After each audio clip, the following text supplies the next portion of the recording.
Halo anak-anak, hari ini kalian masih belajar melalui video.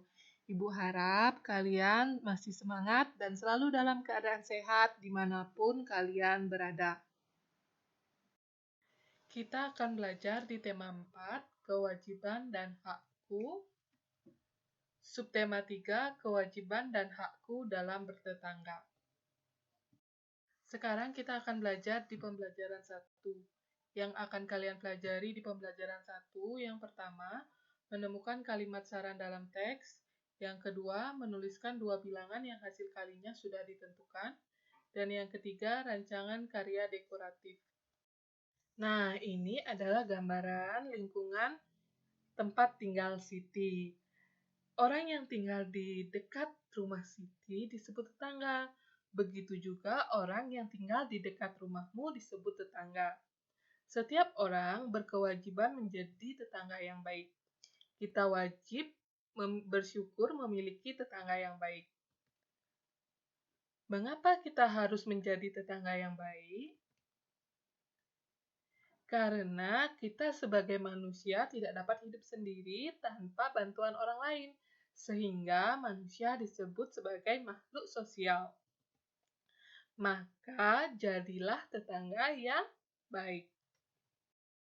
Nah, di sini terdapat teks bacaan tetangga yang baru pada halaman 94. Sambil kalian menyimak apa yang Ibu bacakan, kalian juga bisa membacanya pada buku tema 4 yang ada pada kalian. Kita mulai ya. Tetangga baru. Tani. Ibu, aku mempunyai teman baru. Sudah hampir seminggu dia tinggal di dekat rumah kita. Ibu, bagus sekali nak. Kamu pasti sangat senang. Lani, tentu ibu. Ibu guru berpesan sebaiknya kita mengenal tetangga. Mengenal tetangga adalah kewajiban kita. Ibu, betul sekali nak. Mereka juga mempunyai hak untuk dikenal. Apakah kamu senang mengenalnya nak? Lani, tentu bu. Dia sudah kelas 5 SD. Dia pandai menggambar. Ibu, sebaiknya kau ajak dia ke rumah. Kenalkan kepada ibu, kenalkan juga kepada teman-temanmu. Lani, tentu ibu. Terima kasih mengizinkan aku bermain dengannya. Nah, setelah membaca teks yang berjudul Tetangga Baru tadi, apakah kalian masih ingat ciri kalimat saran? Karena pada teks tadi terdapat beberapa kalimat saran. Nah, di sini terlihat Siti mengangkat tangannya untuk menjawab pertanyaan Bu Guru. Kira-kira apa yang akan dijawab oleh Siti? Bu Guru, kalimat saran biasanya berisi kata sebaiknya, hendaknya, dan seharusnya. Nah, sekarang coba bantu Ibu menemukan kata sebaiknya, seharusnya, atau hendaknya pada teks bacaan tetangga baru. Kita bantu dengan memberi garis merah pada kata sebaiknya. Nah, yuk di mana? Ya, yang pertama kali ada di Ibu Guru berpesan sebaiknya kita mengenal tetangga yang diucapkan oleh Lani. Lalu, di mana lagi?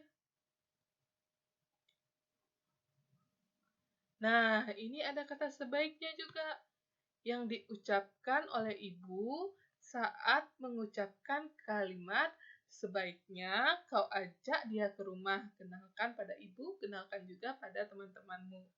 Ini dia yang merupakan ciri dari kalimat saran. Lani dan ibunya ingin berkunjung ke rumah tetangga baru mereka. Ibu membuat kue bawang untuk dibawa. Jumlah kue bawang ibu sebanyak 800 batang. Ibu meletakkan kue bawang ke dalam 4 buah toples. Masing-masing toples terisi kue bawang sama banyak. Berapa kemungkinan toples yang digunakan? Berapa isi kue bawang di masing-masing toples?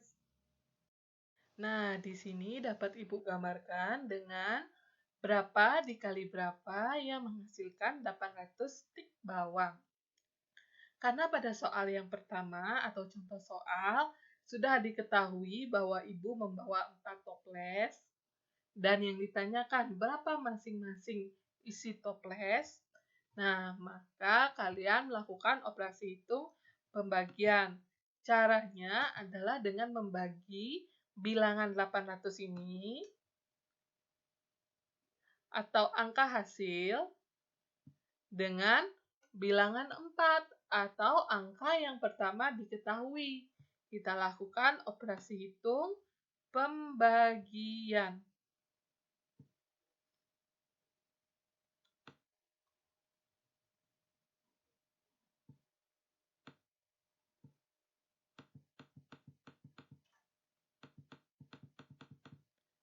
Nah, kalian tentu bingung kan melihat 002 yang berjejer di 800? Caranya gampang. Jangan lihat angka nolnya dulu. Langsung saja bagi 8 dibagi 4, yaitu 2. Nah, setelah 8 dibagi 4,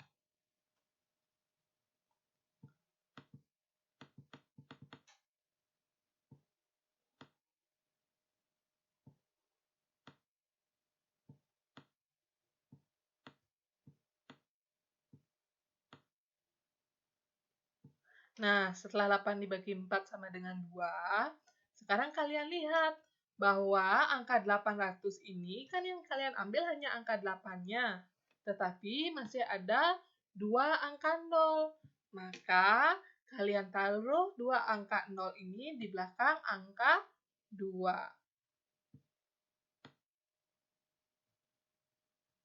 Jadi, setiap toples berisi 200 stik bawang. Nah, ini jika diketahui terdapat 4 toples. Nah, ini dia kesimpulannya.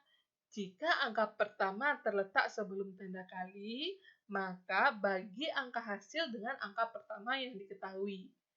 Dan kita sudah mengetahui bahwa ini adalah angka pertama yang diketahui sebelum tanda kali. Bagaimana jika angka pertama yang diketahui setelah tanda kali? Seperti contoh berikut.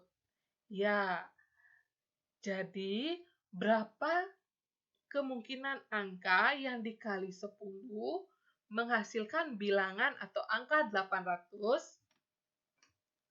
Caranya adalah dengan membagi 800 dengan 10.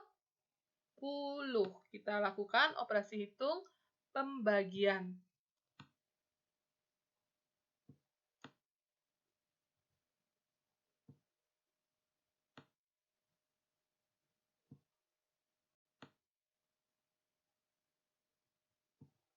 Caranya masih sama, kalian tidak boleh melihat nolnya.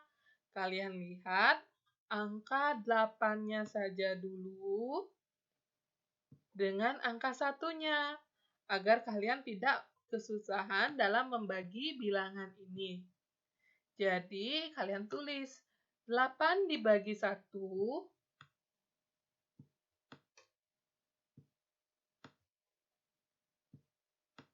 sama dengan 8. Nah, sekarang kita lihat nolnya.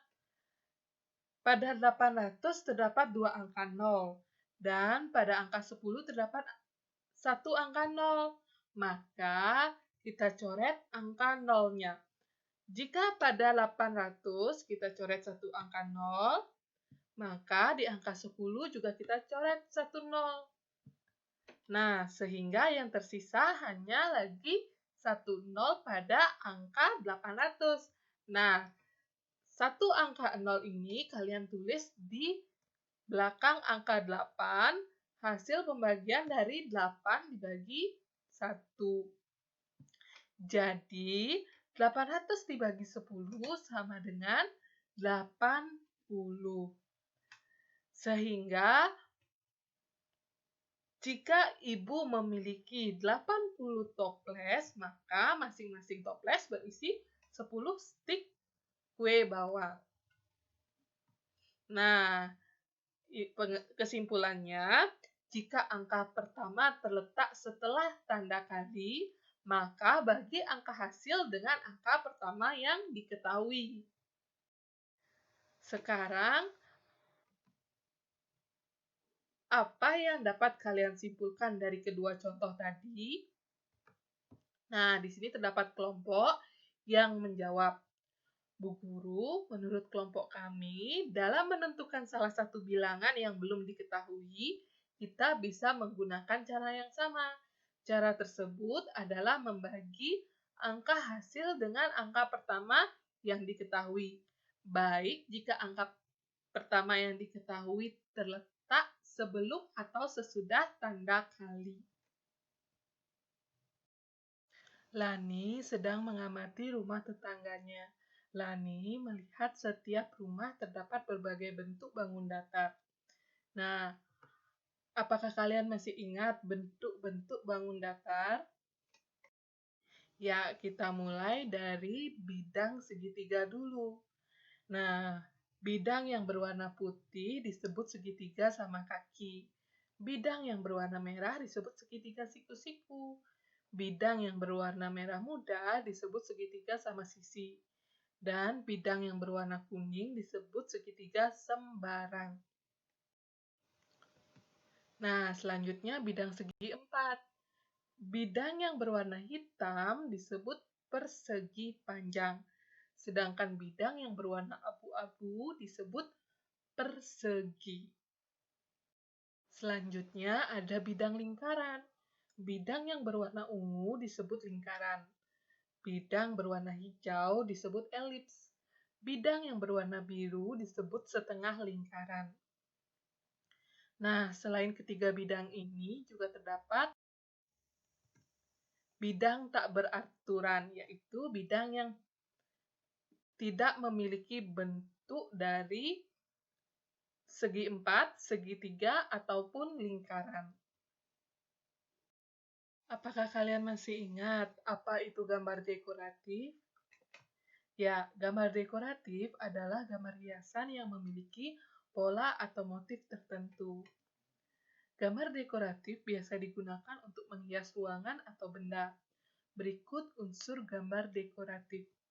Ya, yang pertama ada titik, yang kedua ada garis, yang ketiga ada bidang, dan yang keempat ada warna. Jadi, di sini terdapat satu tambahan unsur gambar dekoratif dari yang sudah kalian pelajari, yaitu unsur titik. Nah, sekian penjelasan Ibu pada video ini. Ibu harap kalian bisa memahami apa yang sudah Ibu jelaskan. Terima kasih.